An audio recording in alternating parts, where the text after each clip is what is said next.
بسم اللہ الرحمن الرحیم۔ السلام علیکم ناظرین، آج کی ویڈیو مولانا کمیل مہدوی صاحب کی ہے، تو چلتے ہیں بیان ویڈیو کی جانب۔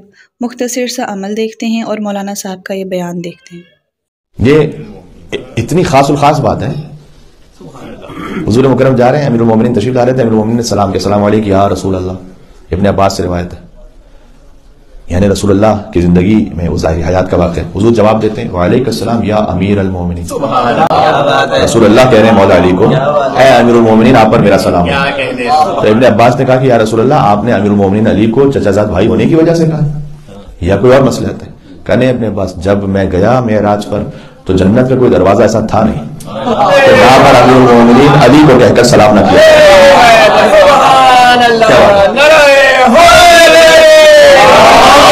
السلام علیکہ یا امیر المؤمنین علیہ السلام، صلوات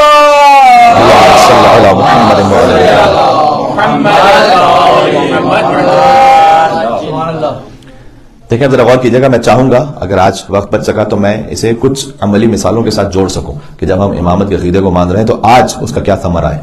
لیکن یہ فنڈامنٹل آپ کے سامنے، فنڈامنٹلی ہم ایک بنیاد کو استوار کریں، اور وہ کئی مرتبہ آپ تک پہنچی ہوئی الگ الگ طریقے سے، لیکن اس کو بار بار پہنچانا بھی ضروری ہے۔ یا یو رسول بلغ میں بات موجود ہے، بلغ یعنی بار بار پہنچائیے، مبالغہ ہے اس میں، یعنی پہنچاتے رہیے۔ تو حضور مکرم نے آفیشلی تو ایک مرتبہ پہنچایا غدیر میں، لیکن یہ جو کہا نا کہ جو یہاں حاضر ہے وہ پہنچائے غائب تک، یہ اس بلغ پر عمل تھا کہ یہ ریپیٹ ہوتا رہے۔ اب غور کیجئے گا کہ حضور نے کہا کہ کوئی دروازہ ایسا نہیں تھا جہاں پر امیر المومنین کہہ کر علی کو سلام نہ کیا گیا۔ اچھا، اس لیے یہ جو سلسلہ ہے اس میں ہم ذہنی سکون میں۔ ناظرین محترم، ویڈیو کا دوسرا حصہ دیکھنے سے پہلے ایک مختصر سا عمل سنتے جائیں۔ کرنا آپ نے یہ ہے کہ ہر نماز کے بعد انا اعطیناک کا ورد کریں 7 مرتبہ، اول و آخر ایک مرتبہ درود ابراہیمی کے ساتھ۔ کہ جب ہم اس سلسلے سے جڑتے ہیں اس کا مطلب ہے کہ ہم رسول اللہ سے جڑ گئے، اولاد رسول ہیں۔ یہ وہ معاملہ ہے کہ اب اللہ کہہ رہا ہے کہ ہم قیامت میں ہر انسان کو اس کے امام کے ساتھ بلائیں گے۔ اس لیے ہے کہ یہاں پر کہا گیا کہ علی علیہ السلام کی ولایت اللہ کی ولایت، ان کی محبت اللہ کی عبادت۔ ابن عباس گزر رہے تھے ایک جگہ سے تو کچھ لوگ مولا علی پر سب و شتم کر رہے تھے، یہ ہوتا تھا سلسلہ۔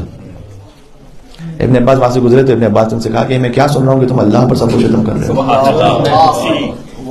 کہا نہیں، غلط فہمی ہوئی ہے آپ کو، ہم تو علی پر سب و شتم کر رہے ہیں۔ کہ یہ میں کیا سن رہا ہوں کہ تم رسول اللہ پر سب و شتم کر رہے ہیں؟ کیا بات ہے؟ کہ نہیں، ہم آپ سے کہہ رہے ہیں کہ ہم علی پر سب کر رہے ہیں، رسول اللہ پہ نہیں۔ کہ جب علی پہ کر رہے ہو تو میں نے خود رسول اللہ سے سنا ہے کہ من سب علی فقط سبنی ومن سبنی فقط سب اللہ۔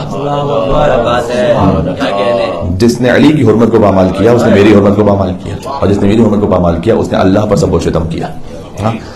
تو یہ سلسلہ اسے بار بار جوڑ کر یوں بتلایا گیا کہ ہم قیامت میں بلائیں گے ہر انسان کو اس کے امام کے ساتھ۔ اس کے بعد کیا ہے؟ اچھا، اللہ تعالیٰ اگر اس ترتیب سے کہے کہ جو ایک عام ترتیب ہے، ہر انسان کو اس کے امام کے ساتھ بلائیں گے تو جس کا امام ٹھیک ہوگا اس کے لیے یہ اجر، اس طرح سے نہیں کہا اللہ نے۔ اب ایک الگ انداز سے بات کی، فمن اوتی کتابہ بیمینہ، تو یاد رکھو کہ جس کا نامہ اعمال اس کے دائیں ہاتھ میں ہوگا، فاولئک یقرؤون کتابیہ، تو بس وہی اپنی کتاب پڑھنے کے قابل ہوگا۔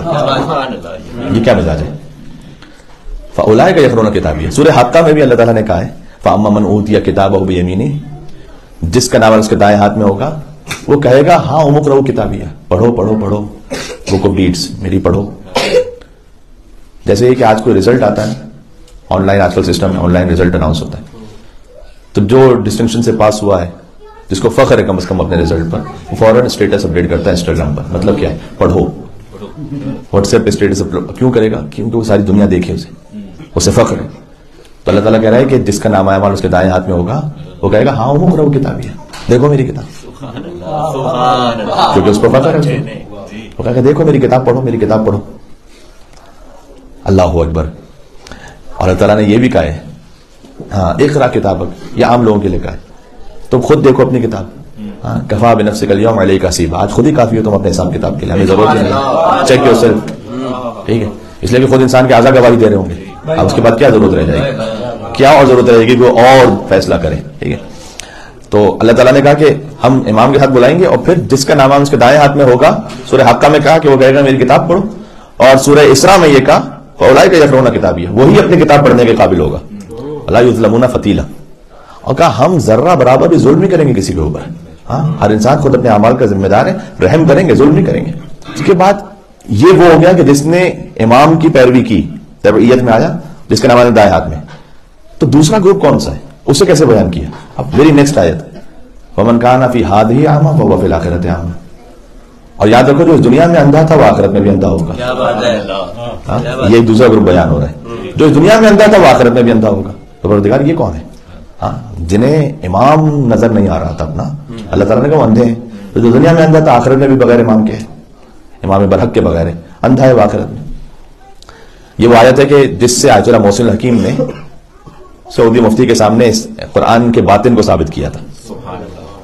1968 کی بات ہے کہ جب وہ حج پہ گئے تھے اور آفیشیل مہمان تھے، اور اس وقت یہ سلسلہ رہتا تھا کہ چونکہ بہرحال عرب ورلڈ سے بھی تھے وہ، تو اس لیے سعودی رویل فیملی نے انہیں اپنا مہمان رکھا تھا. کنگ فیصل نے بھی انہیں خاص اہتمام کے ساتھ رکھا، ملاقات بھی کی. اور سعودی مفتی اعظم بن باز اس کا نام تھا، وہ بھی ملاقات کے لیے گئے آیت اللہ سید محسن الحکیم سے. تو ایک ملاقات تھی ایز اے کرٹیسی، ظاہر ہے کہ آپ جب مل رہے ہوتے ہیں تو اس میں آپ اختلافی موضوعات کو تو نہیں چھیڑتے. تو اس میں بن باز نے یہ پوچھ لیا کہ میرا ایک سوال ہے آپ لوگوں کے لیے کہ آپ شیعہ کہتے ہیں قرآن کا باطن بھی ہے، تو قرآن کے باطن پر کیا دلیل ہے آپ کے پاس کہ قرآن کا فقط ظاہر نہیں ہے باطن ہے؟ تو انہوں نے کہا کہ یہ ایک ایسا ٹاپک ہے کہ ہمیں ضرورت نہیں کہ ہم اس پہ اس وقت بات کریں، کبھی اور بات کریں گے. تو انہوں نے اصرار کیا کہ نہیں، ہم چاہتے ہیں کہ آپ ابھی بتائیے ہمیں. اب وہ بن باز تھے نا، وہ نابینا تھے.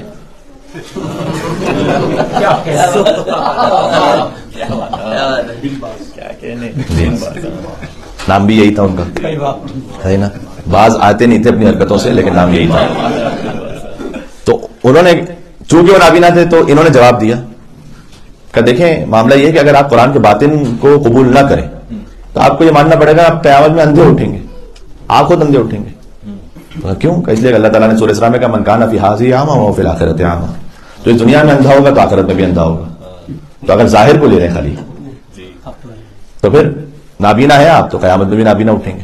اس کا مطلب یہ ہے کہ کیا واقعی آپ کا یہ عقیدہ ہے کہ دنیا میں جو بھی نابینا ہو گیا، چاہے وہ ماں کی شکم سے نابینا تھا یا بعد میں کسی حادثے کی وجہ سے ہو گیا، تو کیا آخرت میں بھی اندھا اٹھے گا؟ ظاہر نہیں. اس کا مطلب یہ ہے کہ جو دنیا میں گمراہ تھا تو آخرت میں بھی گمراہی رہے گا. تو قرآن کا باطن ہو گیا نا سامنے یہاں پہ، ظاہر نہیں ہے باطن ہے. تو یہ آیت ہوتی ہے کہ آیت اللہ سید محسن حکیم نے ان سے کہا. تو اللہ تعالیٰ نے کیا کہا کہ جب ہم بلائیں گے امام کے ساتھ تو لوگ اعمال کے ساتھ نہیں آئیں گے، وقت امام کے ساتھ آئیں گے. یہ نظر میں رکھے گا.